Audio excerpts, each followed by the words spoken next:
MPJ news కి స్వాగతం. వార్తలు చదువుతున్నది మీ శ్రావణి. గుండ్లపల్లి ఈద్గాలో నమాజ్ చేస్తున్న ముస్లిం సోదరులు.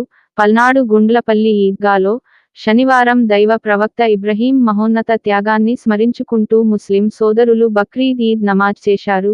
త్యాగం, సహనం బక్రీద్ పండుగ ఇచ్చే సందేశమని, ధనిక, పేద అన్న తారతమ్యం లేకుండా, రాగద్వేషాలకు అతీతంగా, అత్యంత భక్తిశ్రద్ధలతో ముస్లిం సోదరులందరూ బక్రీద్ పండుగ జరుపుకున్నారు.